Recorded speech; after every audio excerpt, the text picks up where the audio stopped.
राहु गोचर वर्ष 2022 में अप्रैल माह में 12 तारीख को हो रहा है। यह गोचर वैदिक ज्योतिष की दृष्टि से बहुत महत्वपूर्ण है। सभी 12 राशियों को यह प्रभावित करेगा। आइए जानकारी देते हैं कि तुला राशि के लिए यह गोचर कैसा रहेगा। वर्ष की शुरुआत में राहु आपकी कुंडली के 8वें भाव में रहेगा। नवंबर 2020 से राहु ग्रह की यही स्थिति है, जिसके परिणाम स्वरूप आपकी रुचि आध्यात्म में बढ़ी होगी। आप ज़्यादा विचारों में रहते होंगे और कई ख्याली पुलाव पकाते रहे होंगे। अगर आपके बैठे बैठे सोचने की आदत ने आपका काफ़ी नुकसान करवाया है तो आप निश्चिंत हो जाइए। अप्रैल 2022 के बाद ये स्थिति दूर होगी। राहु गोचर करके आपके 7वें भाव में प्रवेश कर जाएगा। इसके बाद आपके व्यापार में तो अच्छा समय आएगा। बहुत दिनों से रुके हुए काम पूरे होंगे, लेकिन वैवाहिक जीवन के लिए चुनौतियां लेकर आएगा। साझा काम कर रहे लोगों में मनमुटाव हो सकता है, इसलिए सावधान रहें और अपना केवल एक ही लक्ष्य रखें और उसी में फोकस करें। बाकी चीज़ों को नज़रअंदाज करेंगे तो यह समय काफ़ी कुछ हासिल करने वाला हो सकता है। स्वास्थ्य और सेहत में जो परेशानी पिछले दिनों आपने देखी है, उसमें अवश्य सुधार होगा। आइए चर्चा करते हैं कि वो कौन सी सावधानियां हैं जो आपको राहु देव के प्रकोप से बचा सकती हैं। आपको किसी भी तरह के झगड़े में नहीं पड़ना है। खासकर घर में अपने जीवन साथी और कार्यालय में अपने साथी के साथ में या पार्टनर के साथ में किसी भी तरह का मनमुटाव हो तो उसे खींचना नहीं है। यह आपकी जिम्मेदारी है कि आप आगे बढ़कर ऐसी परिस्थिति को संभालें। पूरा ध्यान अपने कामकाज में लगाएं। इस समय कामकाज में ध्यान लगाएंगे तो आप उससे काफ़ी कुछ हासिल कर सकते हैं। अब बात कर लेते हैं उन उपायों की जो आपको इस राहु के प्रभाव से बचा सकते हैं। पीपल के पेड़ में सरसों का तेल दें और इसके बाद उस तेल से गीली हुई मिट्टी का तिलक करें। घर की स्त्रियों को सुंदर उपहार दें। आपका आर्थिक पक्ष बहुत मजबूत हो जाएगा। आइए चर्चा कर लेते हैं वृश्चिक राशि के लिए यह गोचर कैसे फल लेकर आ रहा है।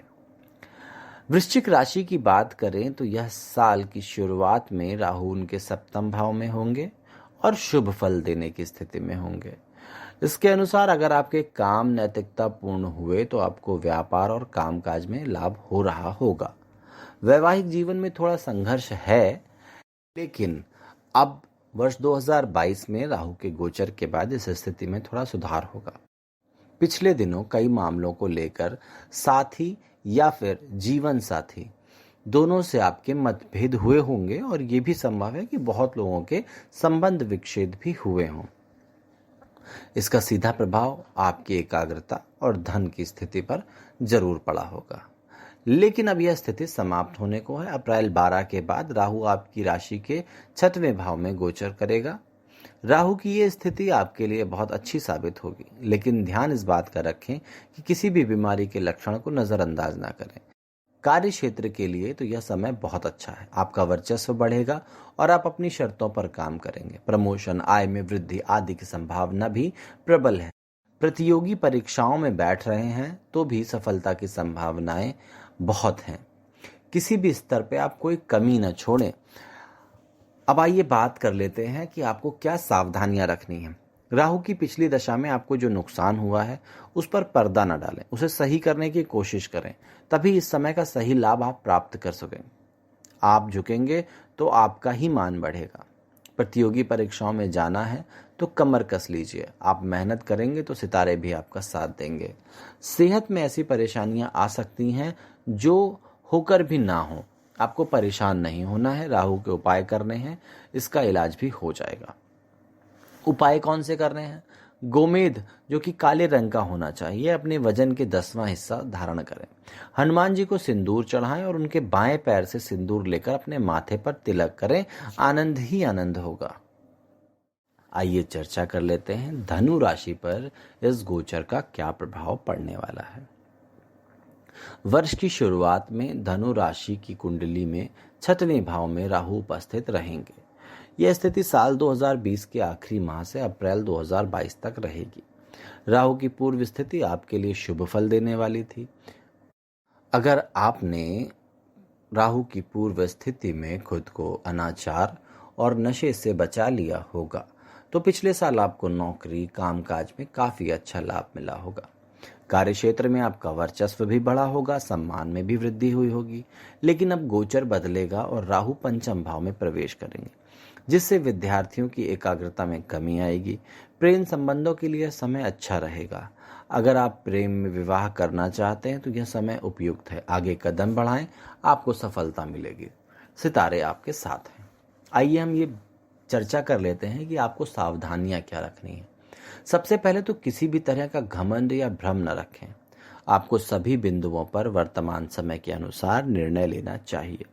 इसके लिए अगर किसी की सहायता लेनी पड़े तो भी लीजिए। क्रोध पर नियंत्रण रखना आपके लिए बहुत आवश्यक है। अगर क्रोध आया तो आप अपना ही नुकसान करेंगे, इसलिए सावधान रहें और खुश रहें। अब हम उपाय की बात करें। अपनी सबसे छोटी उंगली में एक पन्ना रत्न की अंगूठी धारण कीजिए और काले गोमेद की माला से जप करिए। दयावान बने रहिए और किसी भी जानवर को किसी भी प्रकार से क्षति न पहुंचाइए। अपने तकिए के नीचे एक मोर का पंख जरूर रख लीजिए, इससे आपको बहुत लाभ होगा। मकर राशि के लिए कैसा रहेगा ये गोचर। वर्तमान समय की बात करें तो वर्ष की शुरुआत में राहु मकर राशि के 5वें भाव में होंगे। इसका अर्थ है कि इनके लिए ये समय छोटे मोटे लाभ का होगा। आय क्षेत्र में वृद्धि होगी, आपका दबदबा बनेगा। शारीरिक ऊर्जा को लेकर थोड़ी समस्या रहेगी। पिछले साल अगर आपको इसका लाभ नहीं मिला है और आपकी स्थिति में कोई शुभ परिवर्तन नहीं हुए हैं तो इसका कारण केवल और केवल आपका क्रोध या जरूरत से अधिक सोचने की प्रवृत्ति है। लेकिन अब अप्रैल 12 से स्थिति में परिवर्तन आएगा। राहु पंचम भाव से चतुर्थ भाव में गोचर करेंगे। माँ और घर की दूसरी महिलाओं के साथ अपने रिश्तों को संभाल कर रखें। बातचीत करते समय सौम्यता रखें। अपने ऊपर और अपनी लग्जरी में पैसा खर्च होने के योग बन रहे हैं। इस अवधि के दौरान आप अपना आपा न खोएं, निवेश न करें। विशेषकर कोई कागज या एग्रीमेंट पर साइन करने से पहले खुद या अपने वकील से उसे ठीक से पढ़ने के लिए कहिए। परिवार के साथ रिश्तों में परेशानी हो सकती है, इस बात का ध्यान रखें। सावधानियां आपको क्या क्या रखनी है। सबसे पहले तो किसी प्रकार का निवेश करने से पहले उसे अच्छी तरीके से समझ लें। संभव हो तो किसी एक्सपर्ट की सलाह ले लें और अगर चाहें तो आप अपना निवेश कुछ समय के लिए रोक भी सकते हैं। इस अवधि के दौरान किसी से उधार ना लें और ना ही किसी को उधार दें। माता के स्वास्थ्य को लेकर भी सचेत रहें। थोड़ी ही परेशानी होने पर डॉक्टर से सलाह अवश्य लें। उपाय के बारे में बात करें तो आपको ज्वालामुखी की राख के मनकों की माला पहननी चाहिए। साथ ही काले तिल के साथ भगवान शिव को सोमवार के दिन जल देना चाहिए। शनिवार के दिन बाबा भैरव का दर्शन करने से भी लाभ होगा और बाबा भैरव के यहाँ मिलने वाला काला धागा अपने हाथों में जरूर बांध लें, इससे आपको काफी लाभ मिलेगा। कुंभ राशि वालों के लिए क्या है। 12 अप्रैल 2022 तक राहु आपके चौथे भाव में उपस्थित रहेगा। पिछले 1.5 सालों से ये स्थिति बनी हुई है, जिस कारण से आपकी माँ की तबीयत में आपको उतार चढ़ाव देखा होगा। इस दौरान किए गए निवेश का भी आपको सही फल नहीं मिला होगा। आनंद फानन में या बिना किसी सलाह के आपने कोई डील या निवेश किया होगा तो उससे भी आपको नुकसान ही मिला होगा। अप्रैल 2022 में राहु चतुर्थ भाव से तीसरे भाव में प्रवेश कर जाएगा। इसके बाद परिस्थितियां बदलेंगी। आपकी इच्छा शक्ति और आत्मविश्वास में काफी बढ़ोतरी होगी। काम के लिए आपको यात्रा भी करनी पड़ सकती है। इसके अलावा अगर नौकरी में परिवर्तन चाहते हैं तो प्रयास करें। अब आपको सफलता मिलने के योग बन रहे हैं। अपने भाई बहनों के साथ रिश्ते अच्छे चाहते हैं तो घमंड और अभिमान छोड़कर उनसे बात करें। पुराने मित्रों से मिलने की योजना भी आप बना सकते हैं। सावधानी आपको क्या क्या रखनी है। सबसे पहले तो अपने रिश्तेदारों भाई बहनों के साथ किसी भी रूप का घमंड आपको नहीं दिखाना है। अपना व्यवहार मधुर बनाए रखना है, नहीं तो तीसरे घर में बैठा राहु आपके रिश्तों में सेंध लगा सकता है। निवेश के लिए अनुभवी व्यक्ति की सहायता लेनी बहुत जरूरी है। उपाय बहुत आसान है। भैरव मंदिर में सोमवार के दिन उड़द की दाल की कचौड़ी चढ़ाइए। इसके अलावा काला गोमेद अंगूठी या लॉकेट में धारण करिए। काले गोमेद की माला से अगर आप जप करेंगे तो मन भ्रमित होने से बचेगा और आप अपने काम को पूरी ईमानदारी से कर पाएंगे। आइए देख लेते हैं मीन राशि के जातकों पर इसका कैसा प्रभाव पड़ रहा है। मीन राशि में राहु अपने पिछले गोचर के बाद तीसरे भाव में विराजमान हुए हैं। इस स्थिति के कारण भाई बहनों के साथ आप थोड़ी संघर्ष की स्थिति बनी रही होगी।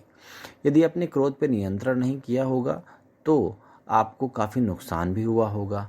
अभी अप्रैल तक यही स्थिति रहने वाली है, लेकिन जब राहु आपके दूसरे भाव में गोचर करेगा तो आपको धन का लाभ भी होगा। ये लाभ इस पर निर्भर करेगा कि आप अपनी सोच को कैसे नियंत्रित रखते हैं। भ्रम और वास्तविकता में अगर आप भेद कर सके तो आपको इस गोचर का बहुत लाभ मिलेगा। धन प्राप्ति में आ रही बाधाएं दूर होंगी। इतना ही नहीं, आपको यात्रा भी करनी पड़ सकती है और यात्रा से भी आपको लाभ होगा।